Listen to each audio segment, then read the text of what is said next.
Bonsoir, heureuse de vous retrouver pour une nouvelle semaine d'échanges et de débats sur Europe 1.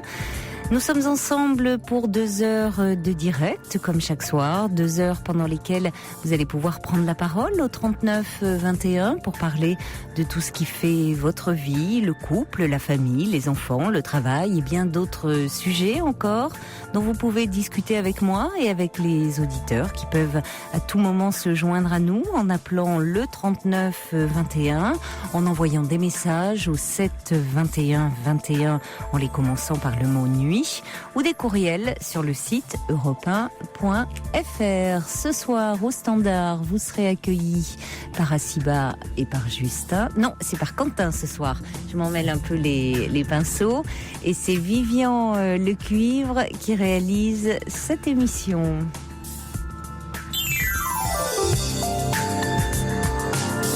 Jusqu'à 1h sur Europe 1, Caroline Dublanche. Bonsoir Perrine. Bonsoir Caroline. Bonsoir. Voilà, je vous appelle parce que mon témoignage, enfin mon appel va un petit peu continuer les conversations que vous avez eues les derniers soirs là sur l'antenne. Oui. Et à quel propos sur les couples qui vivent ensemble mais qui sont tout seuls. Ah, sur le fait qu'on peut se sentir très seul même en vivant en couple. Voilà, tout à fait. Ah.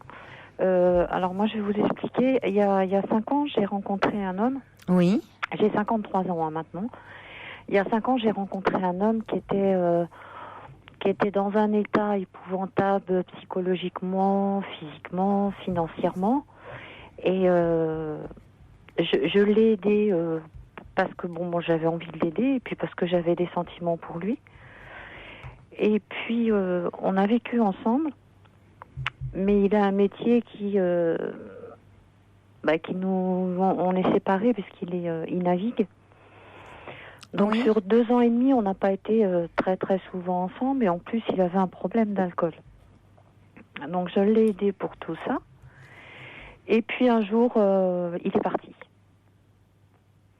Il est parti définitivement ? Oui, il est parti. Il était certainement en manque d'alcool. Il est parti. On a été 2 ans à peine 2 ans sans être ensemble, et puis on s'est retrouvés. Mmh. Et puis là, on s'est bien retrouvés, on a vécu 2 mois ensemble, 2 mois et demi ensemble, 24 heures sur 24, puisqu'il était en arrêt de navigation. Oui. Et il avait complètement arrêté de boire, c'est-à-dire qu'il a pris l'initiative par lui-même d'arrêter. Il l'a pas fait pour moi. Il l'a fait déjà pour lui, puisqu'il en avait marre de boire, quoi. Et puis, c'est une personne qui comment sexuellement n'est pas demandeur. Oui. Il pouvait très bien finir une campagne de pêche et rentrer 15 jours et il se passait rien. Mais moi, ça me gênait pas. Ça me gênait pas du tout parce que j'ai eu des très gros problèmes étant jeune et donc l'acte sexuel ne me manque pas. S'il y en a pas, il y en a pas. Mais ce qui me manquait le plus de sa part, c'était la tendresse. Il n'y avait pas de geste affectif, il n'y avait pas... J'étais là. Il m'aime, c'est ce qu'il me crie. Il m'aime énormément. Il est fou de moi, il m'adore. Mais il n'y a pas de... Il n'y a pas de tendresse. Je suis là, quoi, c'est tout. Et je me suis même posé un tas de questions. Je me suis même demandé s'il a vu une autre femme, s'il était même homosexuel, quoi. Et je lui en ai parlé. Il m'a dit que non, qu'il n'était pas homosexuel, mais qu'il savait pas comment faire. Mais pas forcément. Pourquoi on prête toujours une libido très forte aux hommes, mais de la même façon que des femmes n'ont pas de désir très fort, ça peut arriver également pour les hommes. Hein, oui, mais qu'il n'avait pas de libido, je vous dis, ça ne me gênait absolument pas, bien au contraire. Oui, mais vous voyez, comme il exprimait pas de désir, vous dites, tiens, ne serait-il pas homosexuel ? Oui. Alors que vous n'aviez pas de désir et pour autant, vous n'êtes pas homosexuel. Donc c'est toujours plus suspect l'absence de désir chez un homme, alors que cela existe. Il y a des hommes aussi qui sont très inhibés sur le plan de leur sexualité. Où j'ai eu, où ça m'a paru bizarre. Il y a même plusieurs mois, quand je m'approchais de lui, automatiquement, il se reculait, quoi. Eh oui, parce que comme les femmes peuvent le faire, c'est-à-dire qu'il pensait que vous alliez peut-être lui demander une relation sexuelle.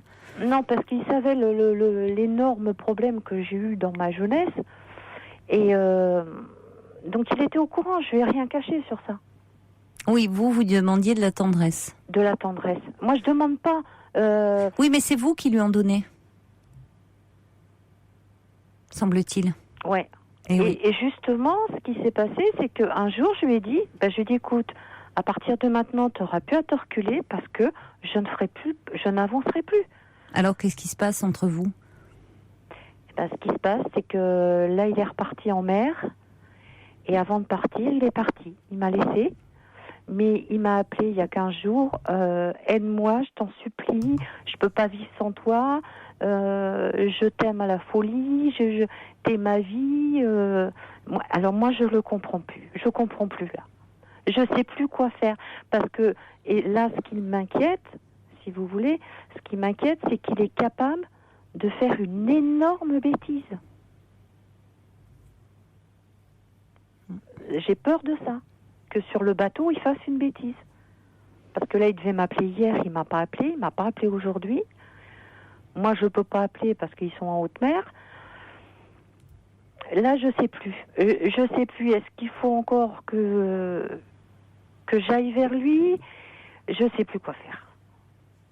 Mais votre relation, elle est très particulière et depuis le départ, depuis le début de votre rencontre, vous êtes allé quand même vers un homme qui était très, vous me dites-vous, dans un état épouvantable. Oui. Votre choix n'est quand même pas anodin.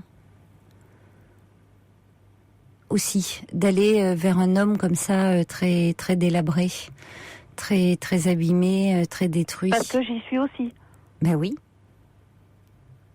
D'une certaine façon.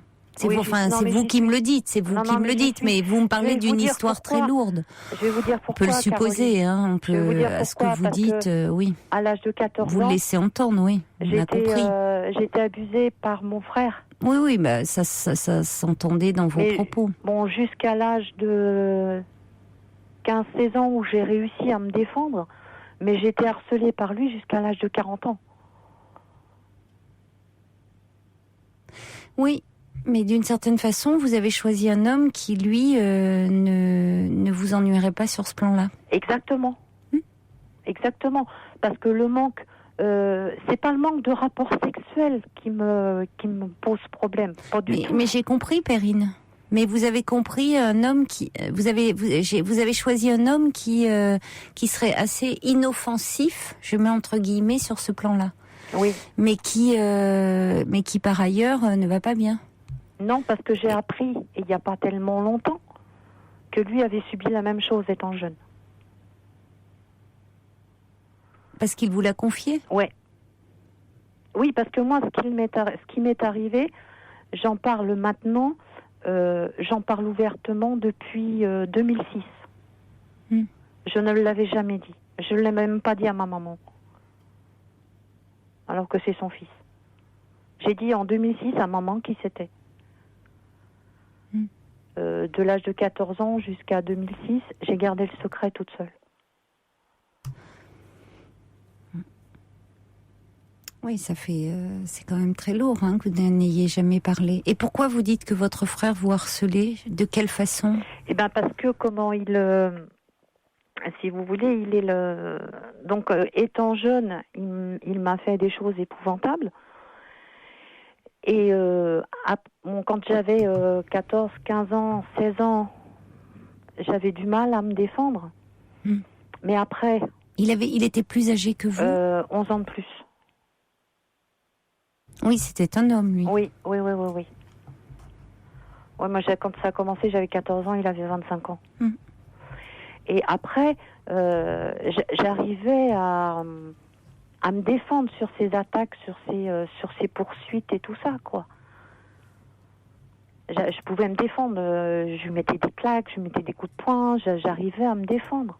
Mais il était là, c'était... même qu'il y avait 10 personnes dans la maison, il arrivait à me faire quelque chose, quoi. Et vous parlez de votre mère, mais votre père n'était pas présent ? Si, mon père était présent, mais mon père, ça fait 19 ans que j'ai plus de rapport avec lui, parce qu'il a laissé maman. Parce que maman, elle a 86 ans, ça fait des années qu'elle vous écoute, justement, et c'est elle qui m'a dit de vous appeler. Mais maman si vous voulez, moi je suis morte à 14 ans, et j'ai tué ma mère en 2006. Elle est toujours vivante, mais elle est morte. Dites-moi, pourquoi dites-vous ça ? Parce que elle culpabilise de ce qui m'est arrivé, puisque c'est son propre fils qui me l'a fait.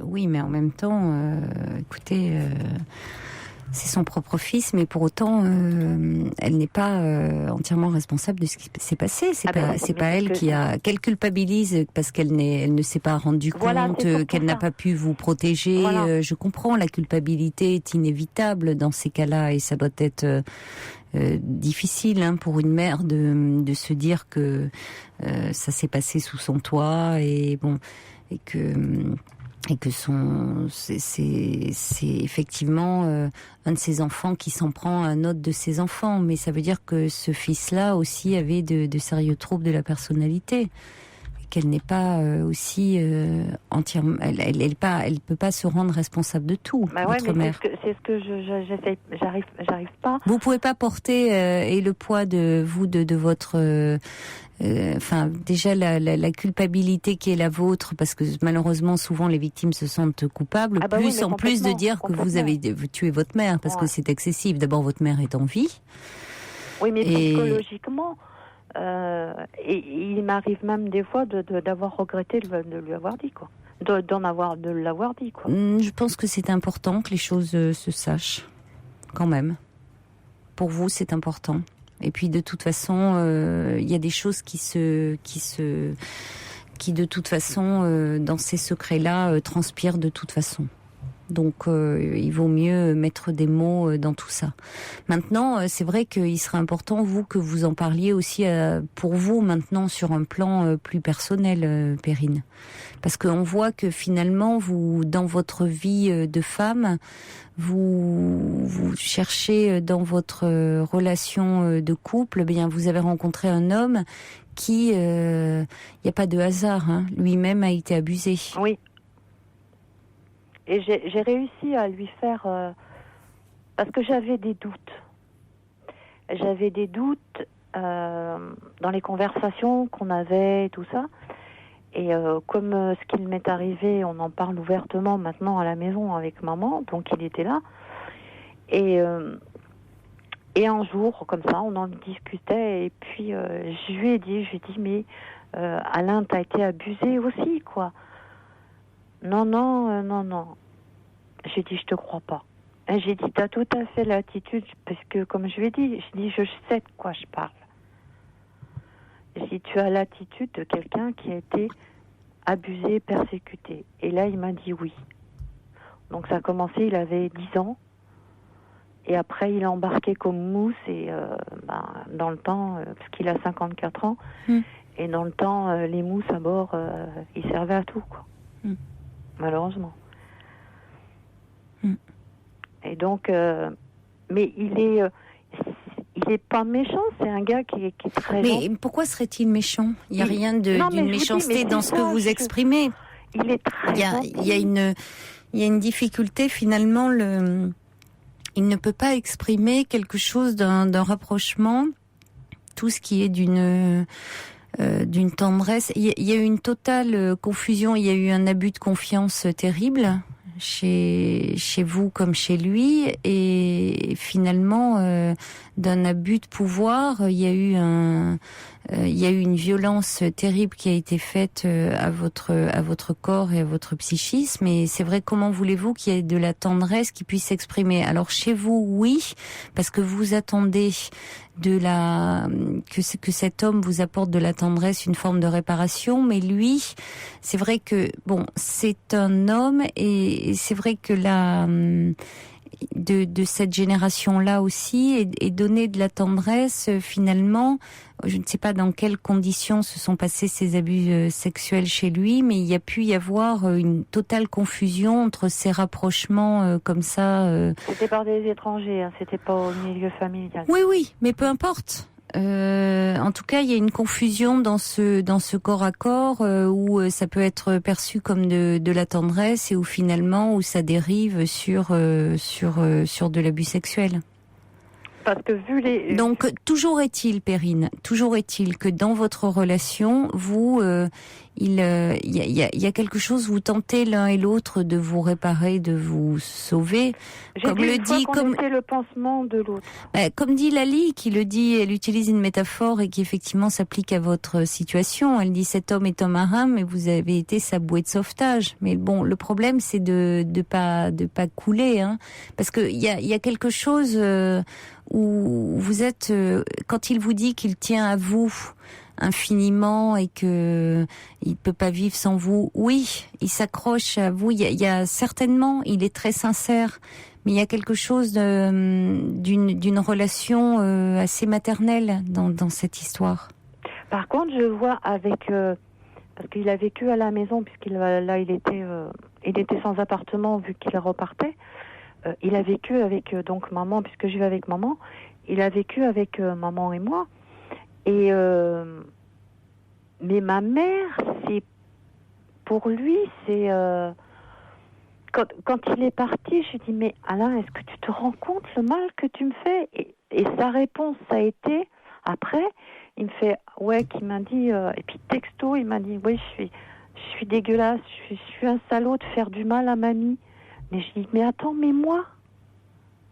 Mais non, mais il s'est trouvé un peu une famille, il s'est trouvé, il ne peut pas, il est, vous l'avez aidé à un moment à se reconstruire, et il est lui-même trop en souffrance pour pouvoir vous reconnaître ce que je fais pour lui. Je pense qu'il le sait, mais il le montre pas. Il ne peut pas. Je pense qu'à sa décharge, il ne peut pas l'exprimer. Il ne sait pas. Il ne peut pas, il n'a pas les mots pour, il n'a pas les gestes pour. Ça ne veut pas dire qu'il n'a pas beaucoup d'amour pour vous. Ça, je pense qu'il faut que vous en soyez certaine. Maintenant, je pense, Perrine, que il faudrait vraiment que vous alliez aussi parler de votre histoire. Moi, j'ai essayé. Vous avez essayé auprès de qui? Des psys. Mais c'est-à-dire? J'en ai vu au moins 10. Oui, mais enfin 10... Et puis je peux pas. Je parle beaucoup plus facilement avec...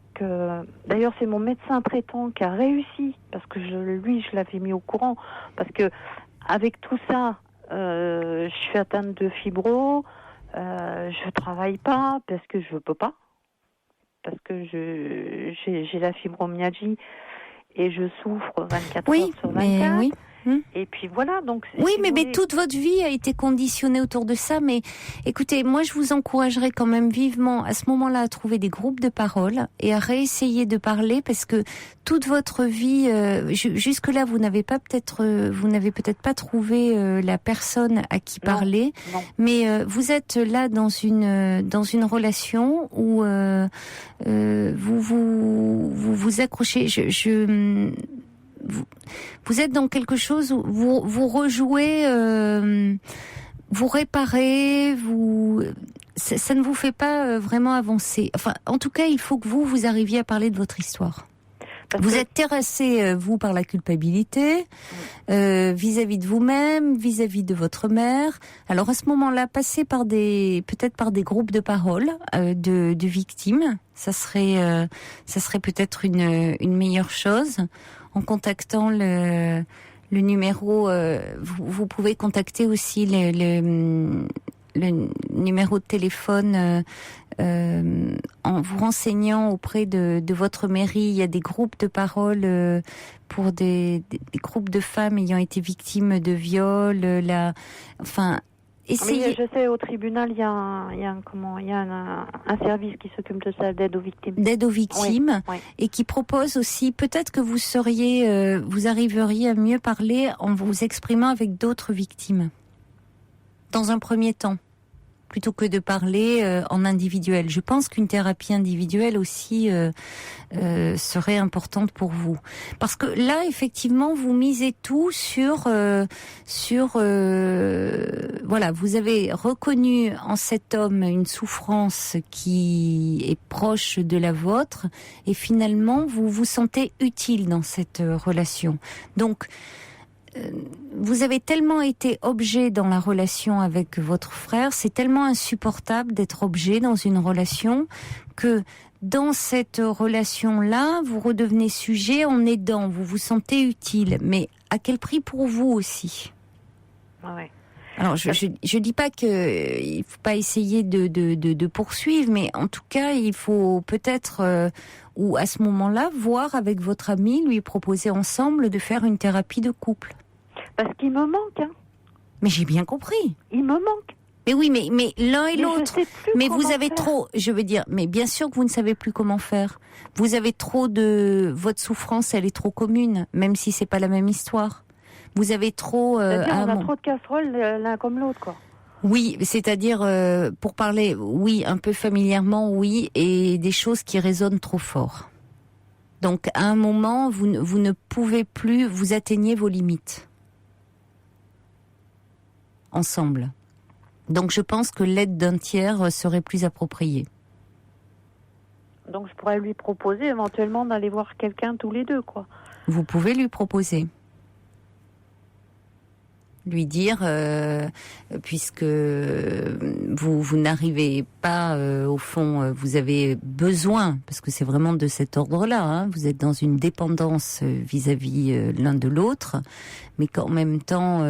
quand vous êtes ensemble, votre relation est quand même assez en souffrance, ce qui n'est pas étonnant puisque vous êtes très en souffrance l'un et l'autre, à ce moment-là, de vous faire aider par un tiers, par un thérapeute de couple.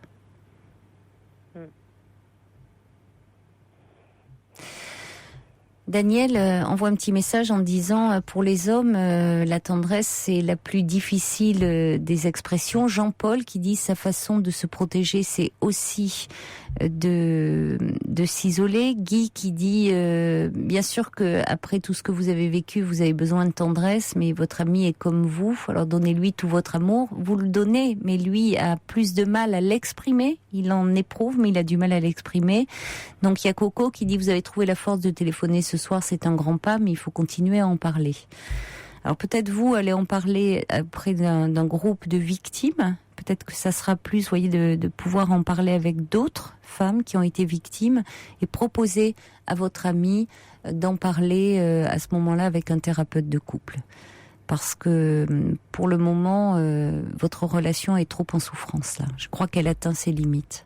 Bon courage, Perrine. Au revoir. Monsieur Eddie Mitchell, avoir 16 ans aujourd'hui pour Georges qui me dit moi aussi, qu'est-ce que j'aimerais avoir 16 ans. Quoique dans ma tête, je n'en suis pas loin, me dit-il. Mais oui, vous restez toujours jeune, mon cher Georges. Allez, on accueille maintenant Patrick. Bonsoir. Bonsoir Caroline. Bonsoir Patrick. Écoutez, l'appel que je vous fais ce soir correspond totalement à cette musique qu'on vient d'entendre. J'aimerais avoir 16 ans aujourd'hui et Pourquoi ? Pour savoir tout ce que je sais aujourd'hui. Pour savoir tout ce que vous savez, ah oui, vous aimeriez pouvoir revenir en arrière. Je vous ai appelé il y a à peu près un an. Donc par rapport à ma maman qui était atteinte d'un Alzheimer. Je vous entends pas très bien. Qui était, pardon. Voilà, je vais couper le haut-parleur. Je vous ai appelé il y a un an à peu près. Donc par rapport à ma maman qui est atteinte d'Alzheimer. Et oui. Qui est décédée donc il y a un mois. D'accord, oui. Et j'arrive pas à faire le deuil. Mais c'est normal, vous en avez Patrick. parlé beaucoup, vous m'avez dit beaucoup de choses, sur beaucoup de choses que j'ai pris en compte par rapport au voisinage, etc. Et c'est vrai que, comment dire, sur les choses, mon comportement est différent. Oui, mais Patrick, c'est normal que vous n'arriviez pas à faire le deuil, ça fait un mois. Je ne sais pas, j'y arrive pas. Mais Patrick, c'est normal, ça fait un mois. On fait pas le deuil en un mois. Il va falloir combien de temps ? Le temps qu'il vous faudra, qui sera nécessaire. Cette histoire, ça prend du temps, c'est... Quand je vous ai appelé, vous m'avez apporté beaucoup de choses au niveau de la réflexion, au niveau du voisinage, etc. Je vous parlais de tout ça. Pourquoi ? Ça m'a apporté vraiment beaucoup de choses. Et je me suis comporté différemment grâce à vous. Et par rapport au voisinage, de quoi avait-il été question ? Comme je l'avais dit à l'époque, le voisinage était en fait il me parlait à moi et pas à maman. Oui. Maman était encore là, quoi. Mm-hmm. Et c'est vrai que par rapport à ce que vous m'avez dit, en fait les voisins, je parlais à maman. Je me suis comporté d'une façon différente par rapport à ce que vous m'avez dit, par rapport au témoignage. Et il parlait à maman. Et pour moi, c'était hyper important, quoi. Parce que maman était là, elle était vivante, elle était réelle, c'était un être humain. Et franchement, vous m'avez apporté beaucoup, quoi. Et là, j'arrive pas à faire mon deuil, quoi. Malgré... Oui, mais d'abord, Patrick, cette histoire de faire son deuil, elle est problématique parce que elle est un peu tombée comme ça dans le langage courant. On parle d'un travail de deuil en fait, hein. Oui. Donc, qui dit travail, dit ça prend de temps. C'est véritablement un travail psychique. Comment voulez-vous ? Vous venez de perdre votre maman il y a un mois. Et vous dites, j'y arrive pas. Non, mais ne dites pas, j'y arrive pas. Vous êtes en plein deuil. C'est tout à fait différent. C'est moi qui... Ne dites pas, j'y arrive pas. Enlevez-vous de la tête. Vous êtes en plein dans le deuil. Vous êtes dans la tristesse, et c'est dans l'ordre des choses. Ça n'a rien d'anormal, Patrick, ce que vous ressentez. Je sais pas. Mais si, mais moi je vous le dis. Qu'est-ce que vous ressentez aujourd'hui ? Vous vous sentez perdu ? Oui. Mais oui. Je suis perdu, j'ai un manque. Mais oui. J'ai une absence. Mais bien sûr. Je suis triste. Et mes larmes se ressentent sûrement dans mes mots, dans ma parole.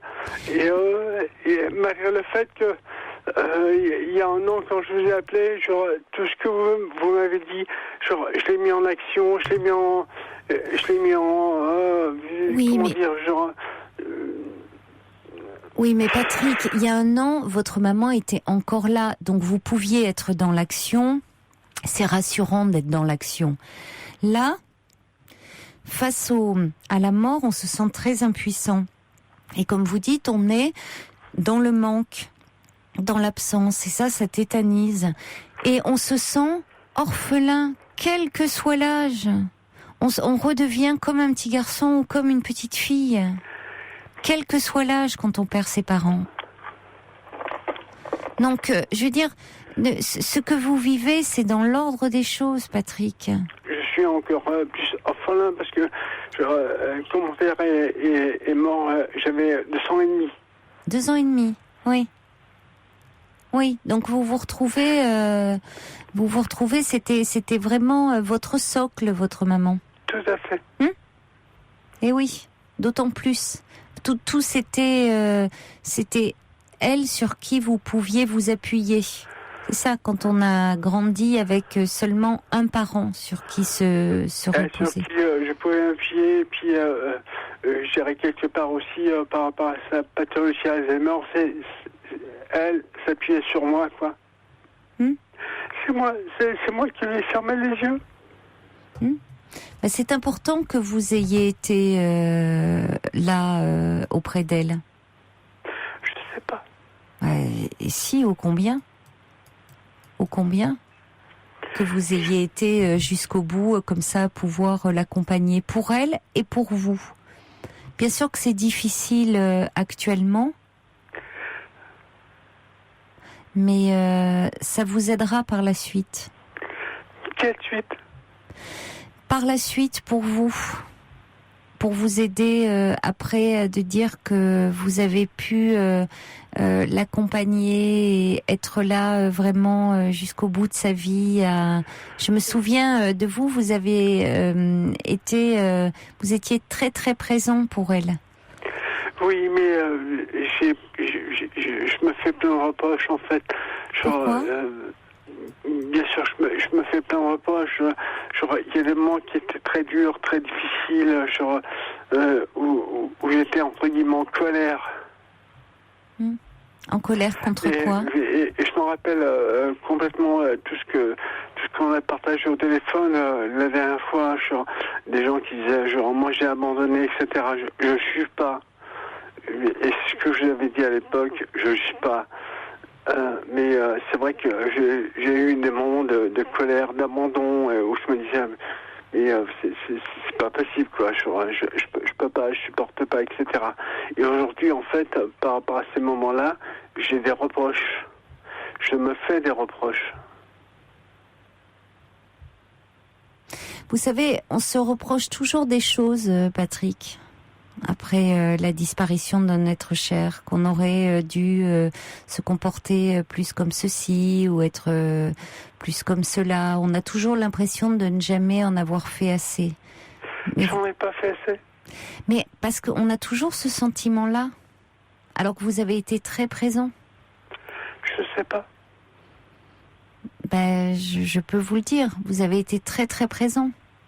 Déjà, vous savez, avoir pu la garder comme ça auprès de vous, ça vous a mobilisé beaucoup de temps, beaucoup d'énergie. C'est pas toujours simple parce que la maladie d'Alzheimer, c'est quand même une maladie très compliquée. Tout à fait. Pour l'entourage. Je reviens au discours qu'on a eu donc il y a un an à peu près, quoi. Où des gens avaient appelé et disaient j'ai laissé tomber, c'était dur, difficile, etc. J'ai pas voulu me sacrifier ou je sais pas quoi. Et je vous avais dit, le mot sacrifice, j'en veux pas, quoi. Et chacun fait comme il peut et comme il veut, mais surtout comme il peut, quoi. Et je sais pas, je me sens coupable de plein de choses, quoi. J'arrive pas à faire mon deuil. Oui, mais Patrick, il faut vous enlever de l'idée de... Vous m'avez apporté beaucoup. Patrick, là, vous êtes dans un état un peu d'angoisse, là, et peut-être réveillé aussi par la nuit. Il faut vous enlever de l'idée de dire je n'arrive pas à faire mon deuil. Parce que à 1 mois du décès de votre mère, on ne fait pas son deuil comme ça. 1 mois, c'est beaucoup. C'est beaucoup trop tôt. D'accord ? Vous êtes en plein deuil, en pleine souffrance, en plein sentiment comme ça de perte, en plein sentiment de manque, en plein sentiment de vide, de tristesse, d'infinie tristesse. Donc, il y a des moments comme ça de terribles. Vous ne pouvez pas en faire l'économie.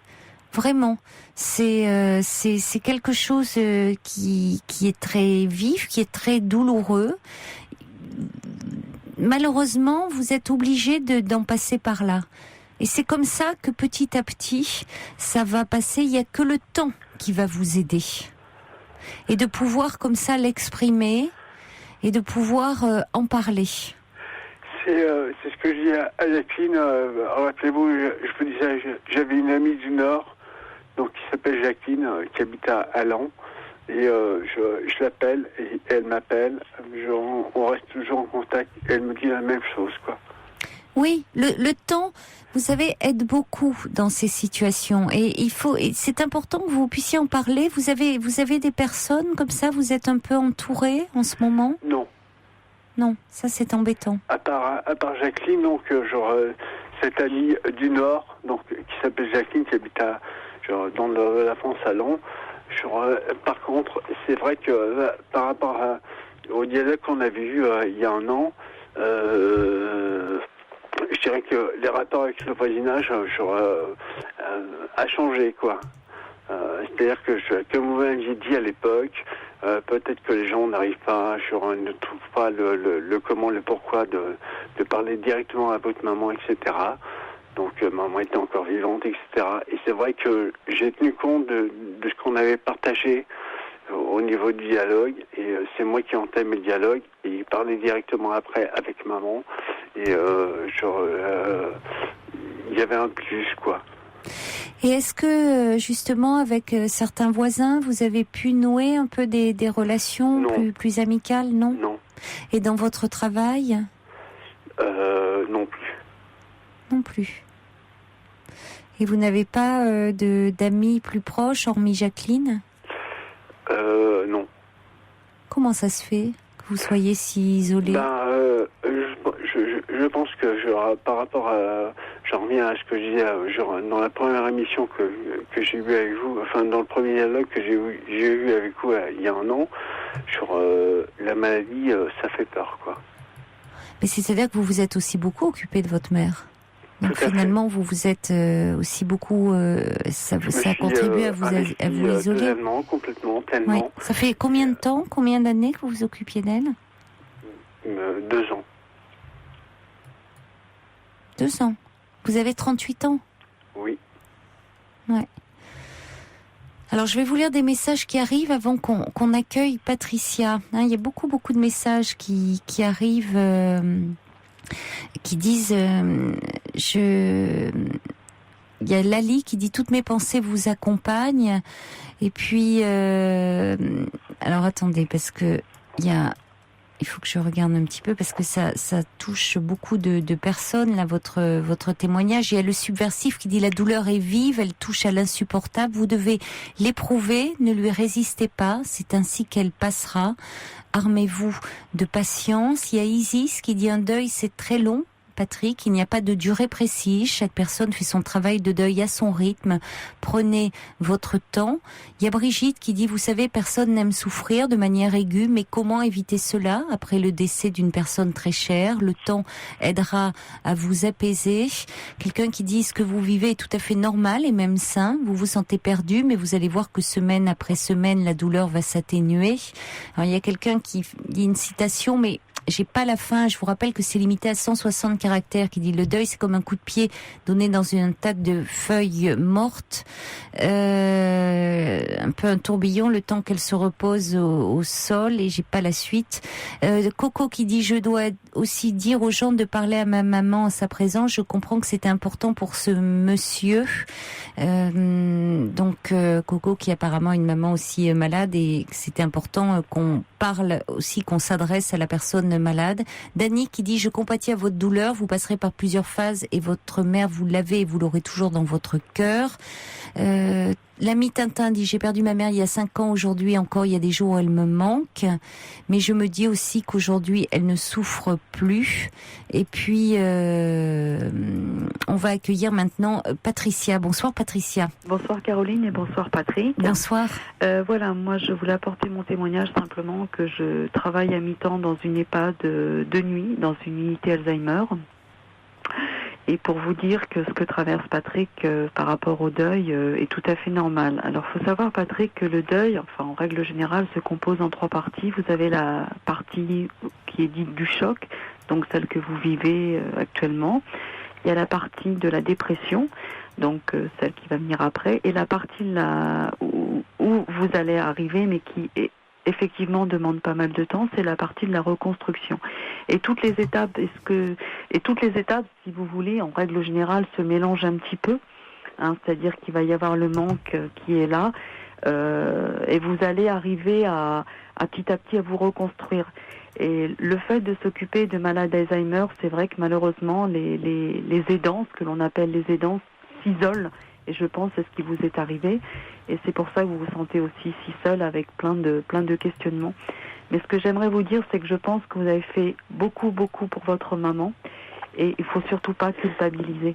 Il faut penser, même si c'est pas dans l'ordre du jour, je dirais, il faut penser à vous. Vous n'avez que 38 ans. Vous avez toute la vie devant vous. Vous avez donné beaucoup à votre maman. Maintenant, pensez à vous.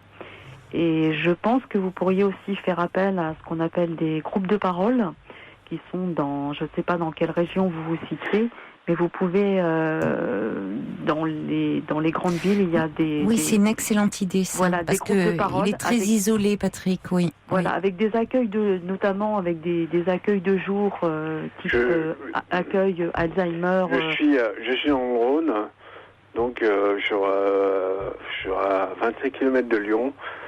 Donc, je vais vous dire, cet après-midi, donc j'ai fait des courses et je me suis arrêté sur la tombe de maman et de mon frère jumeau et de mon père, et je leur ai dit vous avez de la chance, vous êtes ensemble. Et je leur ai dit devant la tombe, vivement que je vous rejoigne, quoi. Voilà, quoi. Je comprends votre désarroi parce que apparemment vous avez vécu beaucoup de deuils successifs et qui, je pense, n'ont pas été, faits, mais ça va mettre du temps. Un deuil ravive un autre. Voilà, un deuil ravive un autre, et puis en plus, un deuil ravive aussi sa propre mort, parce que faut pas oublier que lorsque l'on vit un deuil, ça nous projette aussi dans notre propre mort à nous, avec toutes les peurs, tous les questionnements que l'on peut avoir par rapport à son propre deuil, à sa propre mort, je veux dire. Mais je pense que vous devriez contacter notamment, vous avez l'association dont moi j'ai fait partie pendant de nombreuses années, qui est l'association Jalmalve, ce qui veut dire jusqu'à la mort accompagner la vie. Et il y a des groupes de parole concernant le deuil. Donc, vous avez les coordonnées qu'on peut communiquer, qu'on pourra communiquer hors antenne à Patrick concernant le Rhône, je ne l'ai pas, mais disons qu'on peut trouver sur Internet Jalmalve. Et il y a Vous avez Internet, Patrick? Oui. Jalmalve. Comment ça s'écrit Jalmalve, J.A.L.M.A.V, qui veut dire jusqu'à la mort, accompagner la vie. Vous avez noté, Patrick? Non. Bon, on vous redonnera hors antenne, on reprendra, parce que je me doutais bien que Patrick était... On reprendra hors antenne, Patricia, si vous le voulez bien, pour qu'on communique à Patrick, parce que c'est une excellente idée, et effectivement, comme on vous sent très isolé, je pense que ça serait une bonne chose que vous puissiez aller parler dans des groupes de parole avec d'autres personnes. Voilà, c'est ce que je voulais insister, dans le sens où vous allez retrouver, Patrick, des gens qui ont qui vivent des deuils, et et le fait d'en parler avec d'autres personnes, vous verrez que malheureusement vous n'êtes pas seul à ressentir toutes ces choses. Et je pense qu'en discutant, en échangeant des phrases, des mots, et en exprimant la douleur, vous pourrez peut-être avancer. Mais ça va mettre beaucoup de temps. Mais moi, je dirais, vous avez 38 ans, malgré tous les deuils successifs que vous avez eus. Regardez devant vous, la vie vous attend. Vous avez encore plein de choses à vivre. Je sais pas. Pour le moment, vous êtes trop terrassé par la douleur. Vous êtes trop terrassé. Il n'y a pas de vous avez du mal à envisager, à vous projeter dans l'avenir. Vous êtes trop dans le chagrin là. Mais pensez. Et puis ça remplissait tout aussi de vous occuper de votre maman. Donc vous ne savez plus trop que faire là. Mais comme dit First Lisa, par rapport à votre culpabilité, elle dit vous avez été un bon fils, donc. Vous avez tout fait pour elle. Vous avez tout fait pour votre maman. Vous pouviez. Mais bon, c'est là où vous avez vraiment besoin de parler, vraiment, Patrick, parce que vous êtes dans une culpabilité qui n'a pas lieu d'être. Mais c'est vrai qu'on aura beau vous le dire ce soir, pour le moment, vous ne pouvez pas l'entendre. Oui. Donc, il faut vraiment que vous puissiez aller dans des groupes, en parler, vous exprimer, et surtout briser un peu l'isolement dans lequel vous êtes. Et puis, je dirais une dernière chose, surtout, Patrick, accepter aussi de pleurer, et accepter aussi cette idée de pleurer, et de pouvoir accepter de pleurer. Et je pense que ça ne peut que vous faire du bien. Et même si vous pleurez lors d'un groupe de parole, c'est pas grave, on va pas vous juger. Je sais pas, les groupes de parole, j'y crois pas, quoi. Carolina, quand je suis passé dans votre émission il y a un an, vous m'avez mis... Oui, mais Patrick, il y a un an... Il y a une question par rapport à plein de choses.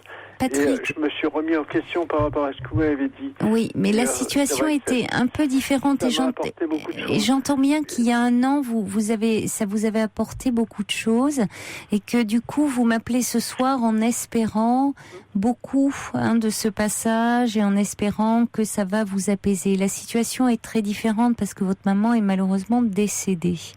Donc, vous ne trouverez pas le même apaisement que celui que vous aviez trouvé lorsque vous m'aviez appelé il y a un an. Bon, parce que malheureusement, il y a un état de fait là qu'on ne peut pas changer. L'absence est là. Donc il va falloir apprendre à apprivoiser cette absence. Et là, c'est un travail sur du long terme. Donc c'est vrai que, comme vous le dites très justement, Patricia, c'est accepter ces émotions, accepter de pleurer, vous laisser traverser par cela, accepter d'aller parler avec d'autres personnes. Et c'est pas là un échange une fois à la radio qui peut vous apporter beaucoup. Oui, de la chaleur humaine ponctuellement, mais vous avez surtout besoin de sortir de votre isolement. Vraiment. Donc prenez contact.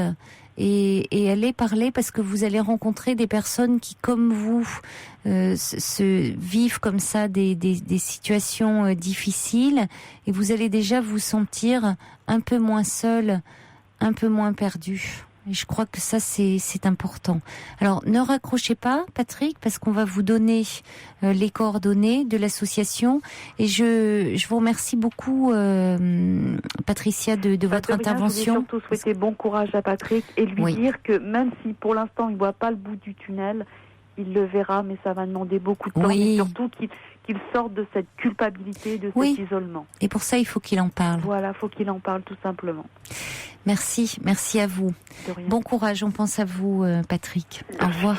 Au revoir, ne raccrochez pas, surtout. Duffy, well.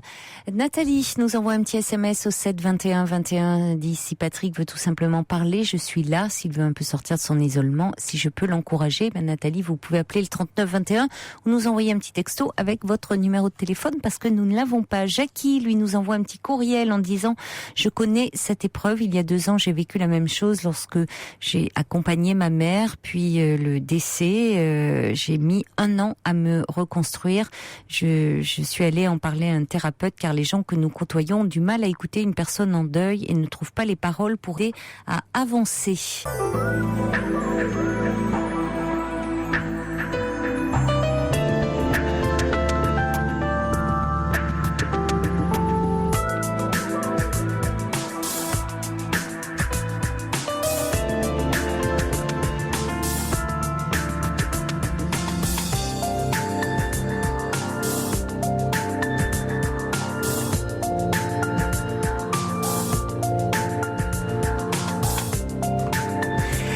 Deuxième heure de votre libre antenne, toujours en direct, bien entendu, sur Europe 1, avec vos témoignages au 39 21 et toutes vos réactions par courriel sur le site europe1.fr et par SMS au 7 21 21, en commençant vos messages par le mot nuit.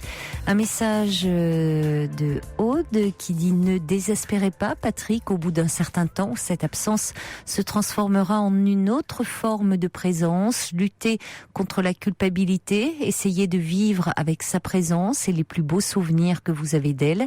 Pour ma part, je me suis mise à écrire à ma mère et cela m'apaise. » Flo dit « Vous ferez votre deuil quand vous aurez accepté le départ de votre maman. C'est quelque chose de difficile, de douloureux. Comme on dit, il faut donner du temps au temps. » Et puis il y a également des messages. Quelqu'un dit par SMS, dit au moment du décès d'un proche, le prêtre lors de son discours dans l'église avait dit « L'amour ne meurt pas ». Cette phrase m'avait fait beaucoup de bien. Bon courage, Patrick. Et puis il y avait également une phrase du Subversif qui disait « Lorsqu'on perd son enfant, on perd son horizon, son avenir. Lorsqu'on perd ses parents, c'est notre histoire qui s'effondre. Alors il faut voir maintenant comment le présent tient toujours le coup et il faut l'organiser, ce présent. » On va accueillir maintenant Marie. Bonsoir. Bonsoir Caroline. Bonsoir Marie. Je vous présente mes meilleurs vœux. Merci Marie, à vous plein aussi. Plein de petits bonheurs. Très belle année à vous aussi, plein de jolies choses. Et oui. Alors là, je vous appelle encore dans l'émotion, mais c'est beaucoup plus. Je suis heureuse. Je voulais le partager avec vous parce que vous m'avez aidé il y a 2 ans. Oui. Quand ma petite fille est née, je l'ai appris par quelqu'un qui n'était pas ses parents. Donc j'ai été triste évidemment et oui. Très heureuse en même temps, quoi. C'était très bizarre comme émotion. Oui. Et je vous avais téléphoné et vous m'aviez conseillé d'écrire à mon fils ce que j'avais fait et puis je n'avais pas eu de réponse. Oui, vous n'étiez plus en relation. Vous n'étiez plus. Oui, oui, depuis plusieurs années. Oui. Et puis il a téléphoné. Donc l'année suivante, pour ses 1 an, j'ai envoyé encore un cadeau, pas de réponse, bon. Puis je vous écoute de temps en temps, donc vous m'aidez vraiment beaucoup. Vous m'avez aidé énormément à attendre, à comprendre. Et puis j'ai attendu. Et cette année, je me suis dit, bon, ça sert à rien d'envoyer un cadeau, c'est stupide, tu vas pas en envoyer comme ça pendant 20 ans. Et oui. Puis je l'ai fait quand même. Je ne sais pas pourquoi. Un jour, comme ça, je me suis décidée. Je l'ai envoyée, parce qu'elle est née en janvier. Oui. Et peut-être que la veille, oui, je vous avais écouté. Et c'était pas le même sujet, mais ça m'a aidée. Je ne sais pas, il y a quelque chose en vous. Il n'y a pas que votre voix, hein, c'est votre façon de vous exprimer, vos conseils, la chaleur humaine que vous dégagez, même comme ça à la radio. Ça m'aide beaucoup et je suis sûre que ça aide aussi beaucoup d'auditeurs et d'auditrices. Ça nous permet de réfléchir à d'autres situations douloureuses qu'on a vécues, comme ce jeune homme qui vient de vous appeler. Mais là, je suis dans la joie. Je voulais la partager avec vous parce que mon fils m'a appelé. Je lui ai répondu comme si on s'était vu ou parlé il y a 15 jours. Oui. Et puis, il m'a dit que je pouvais me brancher sur Internet. J'ai vu ma petite fille, je lui ai parlé. C'est Donc, formidable. Je suis la plus heureuse des mamies. Vous avez enfin découvert votre petite fille. Oui, oui. Oui. Et dans ma tête, c'est comme si tout se mettait en place. Le dernier morceau du pulse, voilà. Je comprends, oui. Et récemment, là Oui, récemment. J'ai pas pu résister à vous appeler. Oh bah écoutez, je suis très touchée. Je suis très touchée que vous m'appeliez pour me donner d'aussi bonnes nouvelles de cette histoire. Parce qu'en plus, je me souviens de vous. Et, oui, je me souviens, qu'elle était... Je n'arrivais pas à parler, j'étais dans l'émotion, mais vous m'avez aidé. Oui, il faut, de maintenir quand même le fil, le contact et de dire de mettre un petit mot aussi quand même aussi aux parents. Je pense que c'est pas seulement pour faire un petit cadeau à l'enfant, mais d'adresser aussi un petit mot aux parents, enfin que les parents n'aient pas l'impression que ça soit juste. Non, je demandais des nouvelles, je mettais les prénoms de son papa en mettant le prénom, de sa maman comme ça, je marquais. Et que j'espérais bien la voir avec eux dans ma ville. Enfin, je peux pas tout donner non, bien sûr, non, restez discrète. Toujours d'être discrète. Oui, c'est préférable. Oui, c'est préférable. Mais voilà, et bon, vous m'avez aidée. Moi, je suis croyante, donc j'ai souvent prié. Ça m'a donné une force aussi. Mais je comprends. Les deux, voilà. Bon, mais je prie pas tous les jours, hein, mais voilà. Ça m'a aidé, je ne sais pas, il y a quelque chose. C'est un vrai mystère, ça, en fait. Pourquoi maintenant? Mais écoutez, Pourquoi ça se passe maintenant? Parce que vous savez, on en parlait à l'instant évidemment dans un autre registre avec Patrick, mais le temps apaise quand même souvent les choses. Bon, dans le deuil, quand même la tristesse, la peine, et parfois dans les tensions. Comme ça, familiale, dans les peines, quand il y a eu des problèmes, à partir du moment où on ne crée pas de cassure du lien, c'est-à-dire où au fond, la naissance d'un enfant, c'est quand même un vrai cadeau de la vie. Donc, l'avoir appris par personne interposée, c'était pour vous une merveilleuse chance de reprendre contact avec votre fils. Et il fallait la saisir. Et c'était une merveilleuse façon de renouer. Parce que c'est dur d'accepter qu'il faut...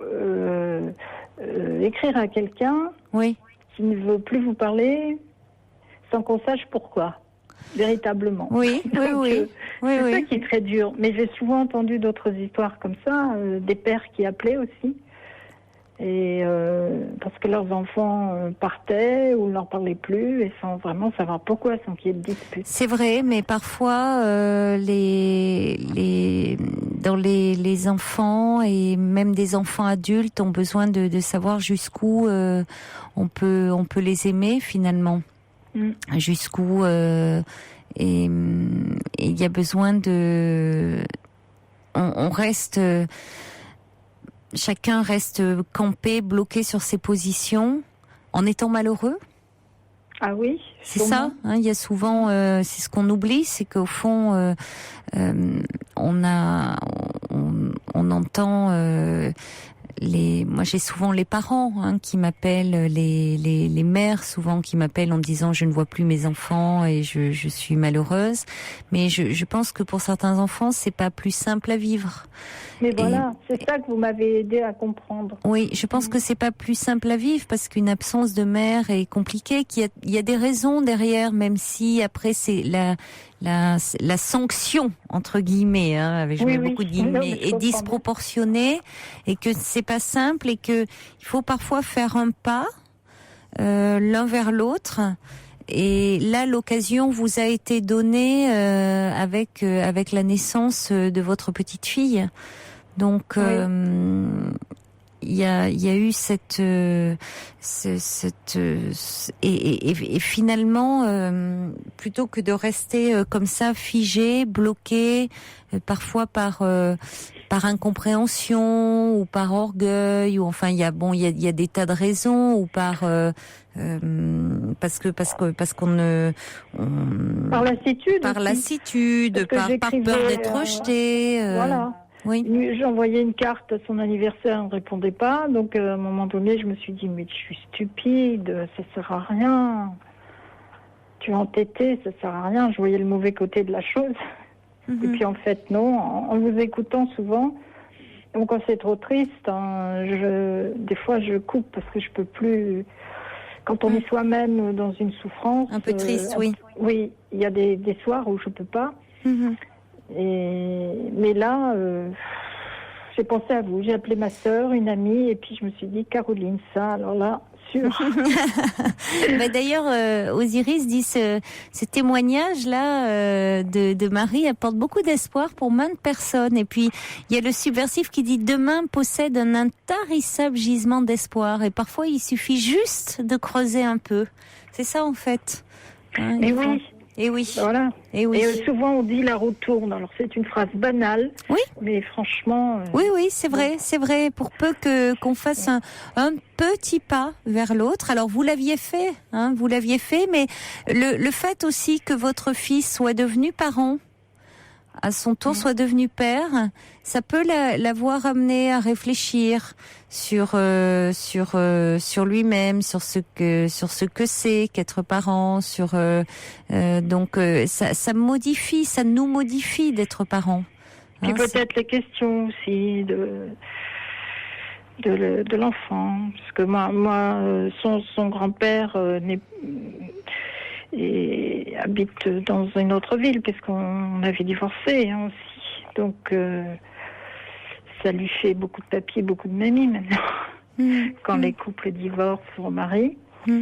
Et peut-être que s'il y avait un décalage, l'autre personne n'est pas sa vraie mamie, ça pose peut-être des questions aux parents, et puis à la petite aussi, je sais pas, ou autre chose. Enfin, c'est incroyable. Et il m'a donné rendez-vous dans quelques jours, toujours sur Internet, parce qu'on est très loin, l'un de l'autre. Oui. Donc, j'en suis pas revenue non plus, mais moi, c'est la vérité.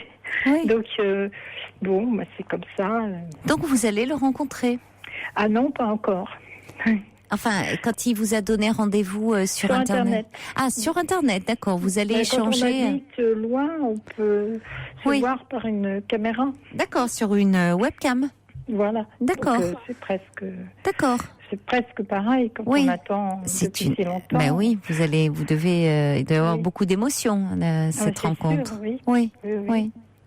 Bon. Donc, moi, de toute façon, j'ai répondu comme si on s'était vu il y a 15 jours, ou comme si tout était normal. Je ne poserai jamais de questions à savoir pourquoi, ni comment. Pourquoi il y a eu cette rupture de son côté, pourquoi il a rappelé maintenant. Je ne poserai pas de questions, c'est ce que j'ai décidé. Je ne sais pas ce que vous en pensez. Peut-être plus tard, vous pourrez dire quand même qu'il vous a beaucoup manqué. Et vous voyez, il faut pas forcément que ça reste, qu'il y ait un non-dit autour de ça. D'accord. C'est-à-dire que il s'agit pas quand vous vous retrouvez, surtout par le biais d'une webcam. Je crois qu'effectivement, pas par le biais d'une webcam. C'est pas de cette façon-là qu'on pose des questions. Mais je pense que on peut en parler, dire quand même ça peut se dire et dire qu'est-ce qui s'est passé, qu'est-ce qui fait qu'à un moment on en est arrivé là, comment on a pu en arriver là au fond. Parce que sinon on accumule des non-dits, des tas de non-dits qui restent, des choses qui ne sont pas forcément réglées. Donc parfois ça fait du bien de crever un peu l'abcès. Oui, aussi, oui. Peut-être que ça viendra naturellement. Oui. Donc, en tout cas, je crois que c'est important de lui dire qu'il vous a beaucoup manqué, et après vous verrez bien. c'est ce que j'écrivais, mais sans insister dans les cartes d'anniversaire qui doivent rester joyeuses. J'écrivais entre autres, tu me manques. Mais bon, c'est vrai qu'il devait choisir le moment. Et moi, j'attendais. En fait, c'était ça un peu. Et vous m'avez beaucoup aidé. Parce que si vous voulez ne parler de rien du tout, ça fait un peu comme, on jette tout d'un voile là-dessus et on reparle pas de... Ça veut pas dire ne pas reparler de ce qui a pu fâcher, mais c'est quand même essayer de comprendre et de dire, voilà, je peux entendre, je peux être à l'écoute et on peut se parler parce que on peut se parler, on peut se dire les choses. Mais il n'y a eu aucun éclat de voix, rien, mais je pense qu'il y a eu un ras-le-bol de quelque chose, d'une souffrance qui vient de loin, loin, loin. Justement, c'est un peu, c'est important quand il n'y a aucun éclat de voix. Hein, oui, voilà. Quand il n'y a aucun éclat de voix, c'est parfois la cocotte minute qui explose. Donc pour qu'elle explose pas à nouveau, il vaut mieux parfois se parler. Ben voilà. Il y a Louis qui dit, depuis 7 ans, je ne vois plus ma fille qui a 22 ans, mais je n'ai jamais coupé le lien et je garde espoir. Ah ben voilà, moi ça fait 7 ans et demi, alors voilà, c'est sûr que ça va arriver. Et puis il y a Lynn qui dit, après 4 ans de silence, j'ai renoué également avec mon fils unique. Lynn qui vous souhaite beaucoup de bonheur. Ah mais merci à moi aussi, d'ailleurs à tous ceux qui sont et celles qui sont dans cette situation, quel que soit, qu'il y ait la naissance d'un petit-fils ou d'une petite-fille, peu importe. Oui, ça peut se passer parfois même s'il n'y a pas... Quel que soit l'âge, parce que des fois c'est quand les parents sont âgés, que les enfants se fâchent, ça doit être aussi une souffrance. Et comme dit Brigitte, votre obstination, votre persévérance ont pu toucher votre fils comme la preuve d'amour, peut-être qu'il devait attendre, au fond. Peut-être, mais j'ai pas fait grand-chose, écrire 2 fois par an. Qu'est-ce que vous voulez? Je ne pouvais rien faire d'autre. Je pouvais pas harceler de courrier, non, de téléphone. Non. C'est ce que vous déconseillez d'ailleurs. Non, il ne faut pas un moment harceler. Non, ça ne sert à rien. Non. Quand il n'y a pas de réponse, il faut aussi savoir respecter le silence et en même temps se manifester par effectivement des petits mots et des petits mots quand même toujours gentils et tendres à des occasions telles que l'anniversaire. Et oui, ça c'est important que les parents soient là. Oui. Oui. Bah écoutez, en tout cas, j'espère que vous allez pouvoir très vite la prendre dans vos bras, cette petite fille et votre fils également. Hein, parce que je prends les enfants de mes neveux et nièces dans mes bras, et ça me fait beaucoup de joie, mais bon, à chaque fois je pensais à elle. Mais oui, écoutez, je pense que ça ne saurait tarder. Merci en tout cas infiniment de nous en avoir fait part, Marie. Et je vous rappellerai quand je l'aurai vu. Alors, j'espère à très vite. De tout près. J'espère à très vite. Au revoir Marie. Et je voulais vous donner un petit message, si c'est possible, à Patrick, parce que j'ai perdu ma maman il y a 5 ans. Je lui ai tenu la main aussi et tout. Et je voulais lui dire qu'il est un fils formidable, d'avoir eu le courage de rester jusqu'à la dernière seconde. Oui.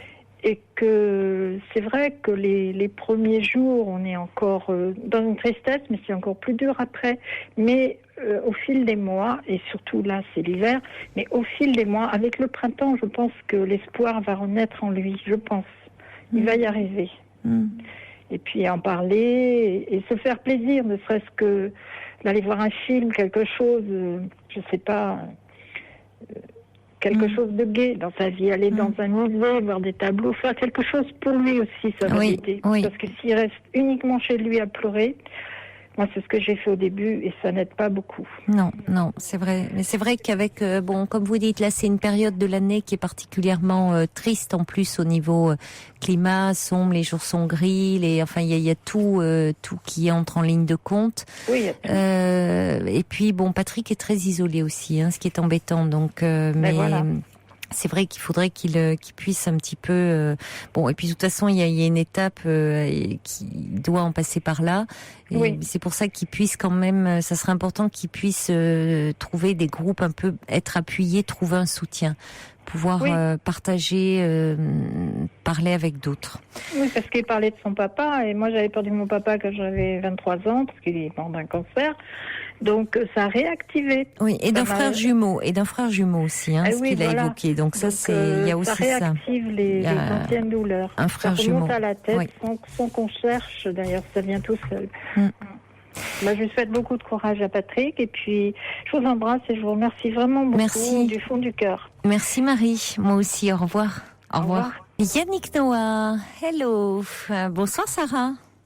Bonsoir Caroline, Bonsoir. Bonne année. Bonne année à vous. Merci.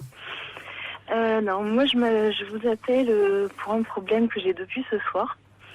Oui. En fait, je sortais avec un garçon depuis un mois, mais je me suis rendu compte assez vite que ça collait pas entre nous, que j'avais pas de sentiments, et j'ai préféré arrêter. J'ai longuement réfléchi et de toute façon, à chaque fois que j'allais chez lui, j'avais même pas de désir, donc on faisait rien. Et je me suis dit, il faut que j'arrête ça de suite parce que je vais le faire souffrir encore plus. Et donc là, tout à l'heure, je me suis décidée. Bon, par contre, j'ai pas osé le faire par téléphone. Je lui ai envoyé un mail, mais très long, d'une page où j'ai tout expliqué et j'ai essayé de dire les choses avec tact. Et malgré ça, alors dès que j'ai envoyé le message, il m'a tout de suite appelé. Et en fait, j'avais peur de lui répondre parce que j'avais peur qu'il s'énerve. Donc au début, je répondais pas. Pourquoi vous aviez peur qu'il s'énerve ? Parce que en fait, quand je sortais avec lui, il s'est beaucoup confié. Et moi, j'ai perçu qu'il avait un caractère. Pourtant, il est calme d'apparence, mais à certains moments, il peut se montrer violent. Par exemple, il m'a raconté que son père, quand il était enfant, son père le tapait, qu'il avait cassé sa guitare, des choses comme ça. Lui, il m'a dit que lui-même, ça lui arrivait de se bagarrer. Il m'a dit que son ex, quand ça s'était fini, il avait broyé les meubles de son ex. Il avait tout déposé dans son jardin, il avait tout broyé en 1000 morceaux. Oui. Et oui, donc c'est vrai que tout ça rassemblé, en fait, il s'est beaucoup confié, mais en même temps, c'est des choses qui me faisaient un peu peur, quoi. Apparemment, enfin, moi j'ai cru comprendre qu'il avait une famille un peu problématique. Oui, il était embarrassé par rapport à ça, par rapport à ses accès de violence. Voilà, c'est ça. Et il m'a même raconté que son père, enfin, quand lui était plus jeune, il s'était rendu compte que son père avait voulu se pendre dans la cave, et en fait, il a eu une sorte d'intuition. Il s'est réveillé tôt, il est allé voir dans la cave et il a vu un nœud qui était installé pour ça, quoi. Et donc, c'est terrible, oui. Oui, c'est assez terrible. Donc, je pense que quelque part, ça a dû le traumatiser. Et donc, c'est pour ça que moi, j'avais peur de sa réaction et j'avais peur de l'avoir au téléphone. Donc, en fait, au début... Oui, même si en même temps, c'est vrai que rompre par mail, c'est pas forcément... bon. Parce que vous auriez pu rompre dans un endroit public à ce moment-là. Enfin, vous auriez pu le voir, mais dans un lieu public. Oui, c'est vrai. Bon, j'ai pas pensé. En fait, j'ai fait un peu à la facilité et je pensais que ça se passerait bien parce que avec moi, il s'est toujours montré calme. C'était quelqu'un plutôt de timide, réservé. Oui. Et là, je l'ai découvert sous un autre jour parce qu'en fait, dès qu'il a eu mon message, il s'est mis à m'appeler sans arrêt sur mon portable, mais ça n'a pas arrêté. Depuis 21h, 20h, il m'a appelé peut-être une vingtaine de fois. Donc après, j'en avais marre, j'ai carrément éteint mon portable. Mais après, au bout d'un moment, je rallume mon portable, il s'est marqué 7 messages vocaux. Et donc j'écoute les messages, tout ça à la suite. Et là, il s'énervait de plus en plus, il se mettait à crier. À un moment, il me dit continue comme ça à pas me répondre. De toute façon, moi, je vais pas te lâcher. J'insisterai. Je vais pas arrêter de t'appeler. Après, il me dit, parce qu'il m'avait offert un bouquet de roses et un petit bougeoir en forme de chat. Il m'a dit, oui, j'ai intention de tout récupérer. Tu vas me rendre les roses et le cadeau. Donc, déjà, je trouve que c'est pas très correct. Surtout que les roses, ça fait 1 semaine et demie, elles sont toutes fanées. Bah oui, évidemment. Donc... Et c'est vrai que tout à l'heure, ça m'a fait quand même très peur. J'étais très stressée parce qu'il est carrément venu jusque chez moi. Enfin, là, je suis chez mes parents. Oui. Et il est venu alors que je lui avais dit non, ne viens pas. Oui. Et il est venu sonner. Alors c'est chez vos parents. Oui, chez mes parents. Oui. Le soir, comme ça. Et mon père lui a répondu non, elle n'est pas là, elle est chez une amie. Bien sûr, il n'y a pas cru, mais je Et comment il était en face de votre père? Apparemment, il a dit c'est juste pour discuter, mais il avait l'air quand même assez énervé. Et Est-ce que vous auriez pu profiter de la présence de votre père pour lui dire bon, écoute, lui dire en face à face que vous vouliez plus, que vous vouliez arrêter ce que vous lui disiez dans votre mail, qu'au fond la relation, vous vous rendiez compte que vous n'aviez pas les mêmes attentes dans cette relation, vous voyez, sans être blessante vis-à-vis de lui. Parce que là, il le vit comme une humiliation au fond. C'est pour ça qu'il est aussi agressif vis-à-vis de vous. Déjà, c'est un garçon qui a du mal vis-à-vis de la frustration, semble-t-il. Et puis, il le vit comme une humiliation, certainement. Le fait que vous ne preniez même pas la peine de l'appeler. Voilà. Vous voyez, vous rompez par mail. C'est comme si vous fichiez un peu de lui. Donc peut-être. Alors, je comprends effectivement que vous ne soyez pas seul avec lui. En tête à tête, parce que bon, c'est un garçon qui peut perdre un peu les pédales, le contrôle de lui-même.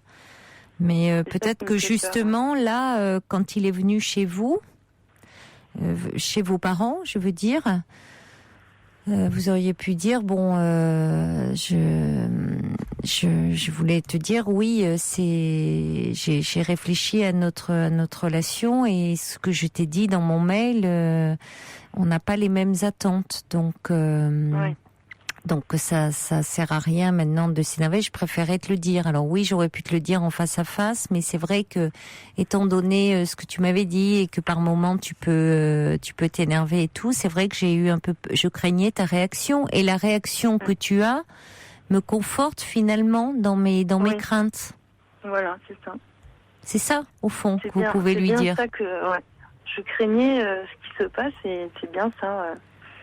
Voilà. Et le pire, c'est qu'après, donc, il est reparti.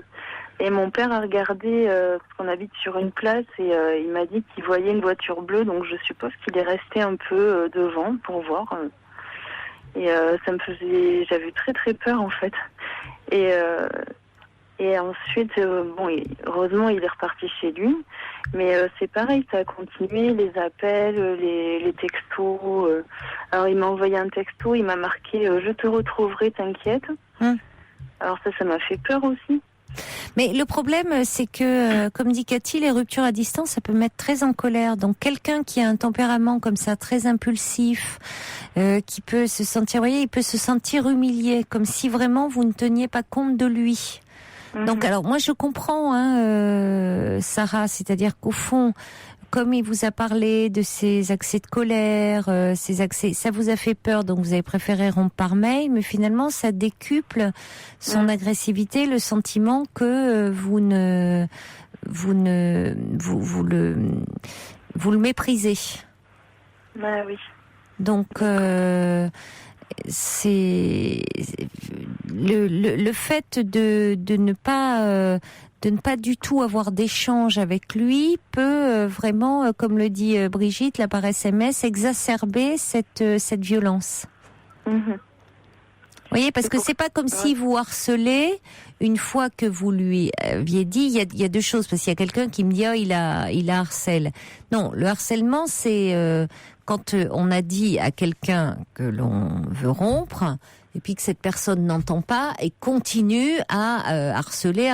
Là, finalement, il n'a pas eu, en gros, d'explication. C'est-à-dire, bon, ça s'arrête, tac, mail, et... Alors, je vous l'accorde, sa réaction est disproportionnée. Mais, si vous voulez, il reçoit un mail, et tout d'un coup, il a une non-réponse. Il se heurte à un mur. Bon, c'est un garçon qui a un côté, très impulsif, assez coléreux. Et ce mur que vous lui opposez ne fait qu'exacerber ça. Donc peut-être, ça vaudrait la peine d'en parler quand même avec lui, mais en public. Enfin, en disant voilà les raisons pour lesquelles, et sans du tout mettre en cause sa personnalité, dire oui, c'est vrai, j'ai envoyé par mail, j'aurais dû t'en parler en face. Bon, pas trop vous appesantir là-dessus, mais et parler, dire je me rends compte qu'on n'a pas les mêmes attentes au niveau de la relation. Vous voyez, pas trop parler de on n'a pas les mêmes attentes, donc je préfère arrêter là la relation. Voilà. Et c'est vrai que, comme tu m'avais dit, tu m'avais parlé de l'histoire avec ta précédente petite amie, et qu'au fond tu n'avais pas accepté sa rupture, oui, j'ai craint ta réaction. Et c'est pour ça que je t'ai envoyé un mail. Et rester très calme. Mais dans un lieu public.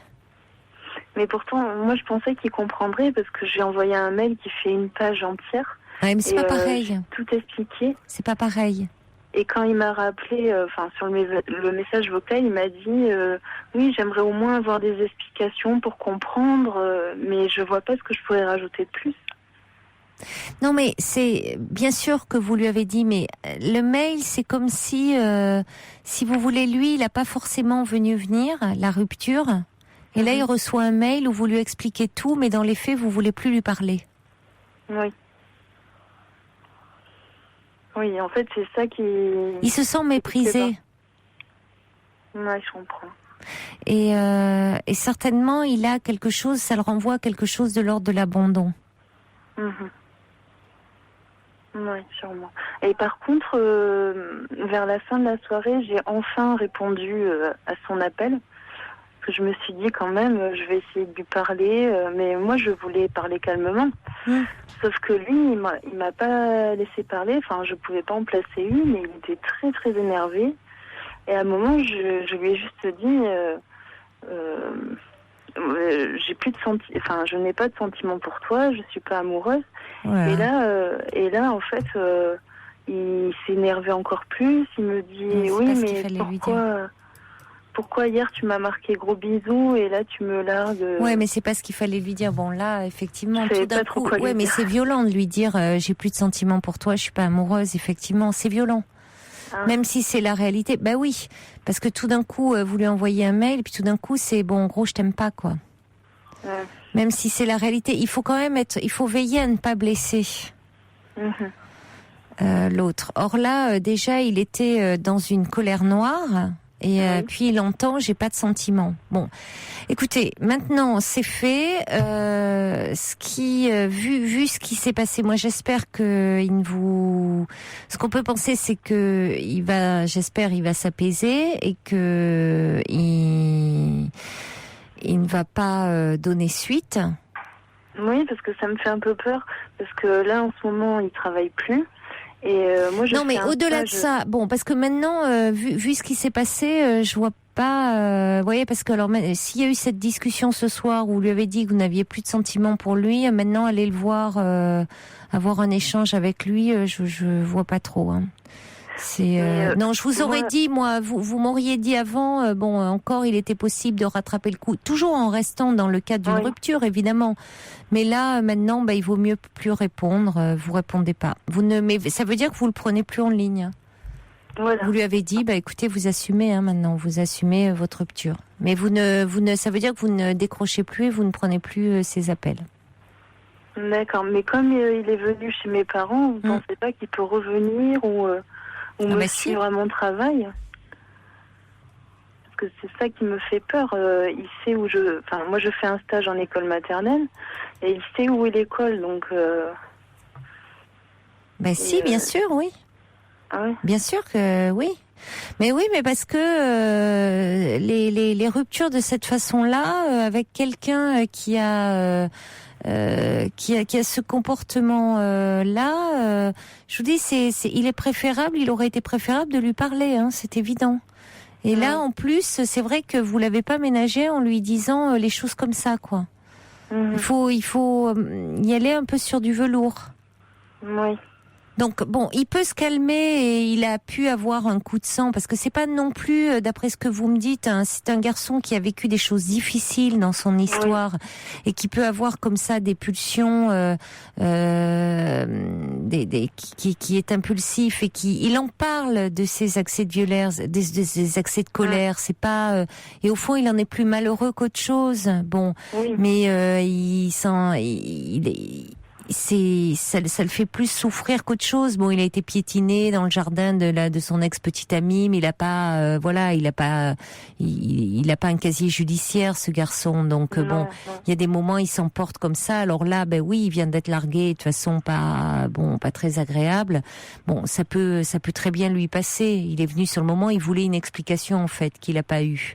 Bon, ça se trouve il va venir vous voir. À ce moment-là, vous ne fuyez pas. Et vous dites oui, c'est vrai que j'aurais dû t'en parler, mais on n'a pas la même façon de voir la relation. Et je me suis rendu compte que les sentiments n'étaient pas ce que je pensais au début. J'ai eu un coup de cœur pour toi, mais voilà, ça n'évolue pas, ça ne se transforme pas véritablement en amour. Ouais. Mais par contre, j'ai peur, si jamais il vient à ma rencontre, je sais pas, qu'il m'agresse ou... Écoutez, s'il vient à votre rencontre, ça sera dans un lieu public. Hein. Oui, de toute façon, ça sera sûrement devant l'école. Alors, il y aura du monde. Hein. Non, mais arrêtez aussi de le voir comme un danger potentiel à tout prix. C'est pas parce que, vous voyez, ce garçon, il vous a confié des choses de lui, de son histoire. Bon, il a eu des choses difficiles dans son histoire. Ça fait pas de lui un serial killer non plus, hein. Oui. Vous voyez ? Oui, c'est sûr. Mais non, il faut quand même... J'avais une vision de lui qui était autre parce que il était quand même plutôt calme quand j'étais avec lui. C'était quelqu'un de réservé, de calme. Et là, tout d'un coup, je le vois dans une grosse colère, qui me harcèle. Non, il vous harcèle pas pour le moment. Il veut comprendre. Il a pas eu d'explication à sa rupture. Et c'est vrai qu'une rupture par mail, c'est normal aussi qu'on veuille un peu comprendre, même si ce mail est très détaillé. C'est un peu violent. C'est violent d'avoir. Vous recevez, je sais pas si ça vous est arrivé, Sarah, mais recevoir. Si un jour vous êtes quitté par mail, même si on vous détaille tout par mail, je suis pas sûre que vous le preniez bien. Oui, c'est sûr. Hein, mais on préfère quand même avoir l'autre qui dise un peu les choses. Ouais. Donc maintenant, il faut être un peu diplomate, comme le dit First Lisa. Quand il m'a... Alors, comme dit Brigitte, vous pouvez peut-être, parce qu'il faut qu'on conclue, là, rattraper le coup à nouveau, peut-être à ce moment-là par mail, en vous excusant de votre manière de faire et en vous expliquant. Mais peut-être il faut faire les choses.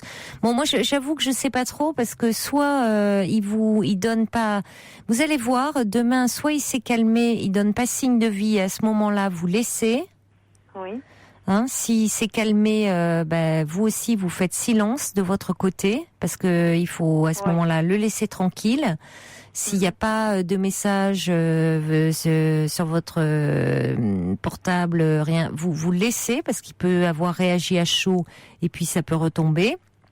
Donc, et puis sinon, effectivement, vous pouvez lui renvoyer un petit mail et tout ça en disant que vous êtes un petit peu désolé que ça se soit passé comme ça et en lui mettant quand même quelque chose d'un peu positif pour lui. D'accord. Voilà. Bon, je vais faire comme ça alors. Et c'est vrai que maintenant j'ai peur de lui parler par téléphone. Oui, mais j'entends bien que vous avez peur, mais finalement, en ayant évité de lui parler, vous avez provoqué aussi sa réaction, Sarah. Oui, je crois que et la peur n'évite pas le danger. Hein, on le dit souvent. Donc, il aurait mieux valu le prendre parce que ce garçon s'est senti méprisé. Et quand on se sent méprisé, parfois, ça peut rendre un peu agressif. Ça peut rendre en colère, en tout cas. Oui. D'accord. Voilà. Oui, j'aurais mieux fait de répondre de suite. Non, maintenant c'est trop tard. Oui. Donc alors ça peut être, voilà, il peut avoir un accès de colère là ce soir, mais encore une fois, ça fait pas de lui un psychopathe. Hein. D'accord, j'espère. Non. N'allons pas trop vite en en besogne. D'accord. Merci en tout cas, Sarah, de votre appel. Merci Au revoir. Au revoir. Sam, t'es gentille. Allez, des SMS qui arrivent au 7 21 21. Sergio qui me dit on devrait prendre autant de peine à rompre que l'on prend à séduire. C'est quand même la moindre des choses. Et puis Georges qui me dit, moi c'est comme si on me disait que j'étais plus le chouchou. Eh bien j'irai vivre à l'autre bout du monde pour vous oublier, Caroline. Allez, on va accueillir maintenant Laure. Bonsoir. Bonsoir Caroline. Bonsoir Laure. Voilà, je me permets de réagir au témoignage de Patrick qui m'a beaucoup touchée, oui. Par sa détresse, par sa tristesse. Oui. Et Patrick qui avait perdu, alors pour ceux qui n'étaient peut-être pas à l'écoute à ce moment-là, qui avait perdu sa mère. Maman il y a un mois oui. Et qui s'interrogeait sur le fait de savoir combien de temps ça allait durer. Oui, qui n'arrivait pas à dire je n'arrive pas à faire mon deuil, voilà. Alors que ça faisait un mois. Pour aller brièvement en ce qui me concerne, j'ai perdu ma mère il y a un petit peu plus d'un an et demi. Elle avait 62 ans, elle est partie en 2 mois, d'un cancer fulgurant, vraiment on ne s'y attendait pas. Et mon père est parti, ça fera bientôt 1 an. Et j'ai pu aussi l'accompagner, là par contre, jusqu'au dernier souffle. Et ce que j'aurais voulu dire à Patrick, même si c'est dur, mais c'est vrai qu'on passe par plein d'étapes, et que le travail de deuil, on nous parle du travail de deuil, qu'un jour ça va aller mieux, mais on passe par plein d'étapes. Effectivement, il y a des jours où ça va mieux, où c'est plus facile, mais vous voyez, même au bout d'1 an et demi, voilà, c'est toujours la tristesse, c'est toujours là, et c'est vrai que c'est pas facile. Alors il faut essayer de continuer bien sûr à vivre, mais j'aurais voulu lui le réconforter, lui dire que c'est difficile, que en plus on n'est pas forcément toujours bien compris, parce que j'ai 38 ans moi aussi, et donc on nous dit oui, à 38 ans on est une grande fille, c'est dans l'ordre des choses de perdre ses parents. Ils étaient jeunes, ils avaient 62 et 64 ans. C'était vraiment pas prévu, c'était vraiment pas... Et voilà, et son témoignage m'a beaucoup touchée, et c'est vrai que ça fait qu'1 mois qu'il a perdu sa maman, et que, moi je sais que le premier mois j'étais dans un état de choc, de sidération, c'était pas du tout le même état, mais quant à dire combien je crois qu'il était dans cet état-là encore. Oui, mais en même temps, il avait une énorme tristesse. Moi, j'étais complètement choquée. En tout cas, en ce qui concernait ma mère, je parvenais même pas à réagir. Je n'avais même pas l'impression. Ça a été tellement vite que je ne parvenais même pas. Elle allait revenir, si vous voulez. C'était impossible. C'était même curieux. On avait un chat. Le chat la guettait derrière la vitre. Vous voyez, c'était... c'était vraiment difficile. Mais quant à dire, la durée, quand est-ce que ça va s'arrêter, etc., je crois que malheureusement, on ne sait pas. Mais justement, il y avait également, Marie qui voulait également revenir sur le témoignage de Patrick, parce que il a suscité beaucoup de réactions. Je vous propose qu'on l'accueille ensemble, Laure. Restez avec nous. Bonsoir Marie. Bonsoir Caroline. Bonsoir. Bonsoir. Je témoigne aussi pour Patrick, parce qu'il m'a bouleversée ce soir. Moi, j'ai perdu mon mari il y a 5 ans, à 55 ans. 6 mois après, j'ai perdu ma maman, parce qu'elle n'a pas supporté le deuil de mon mari. Et je voulais témoigner aussi avec la personne, c'est Laure qui est au téléphone. Oui, tout à fait, oui. Oui, c'est très difficile. Moi, je suis toujours dans la peine et le chagrin. Mais moi, j'ai commencé à m'en sortir parce que j'ai fait un peu de dépression. Ça, il faut le savoir que moi, j'ai fait une dépression parce que mon mari est décédé en 1 an, cancer foudroyant. Maman 6 mois après parce qu'elle n'a pas supporté. Et donc, si vous voulez, je me suis mise à voir un psy au départ. Moi, pareil, j'ai fait une dépression également, et depuis, je fais une psychothérapie. Voilà, parce que je pense que Patrick, là, il va sûrement avoir Une dépression, je pense elle arrive comme ça. On la voit pas, mais elle arrive comme ça, hein. C'est vrai. La dépression. On pleure.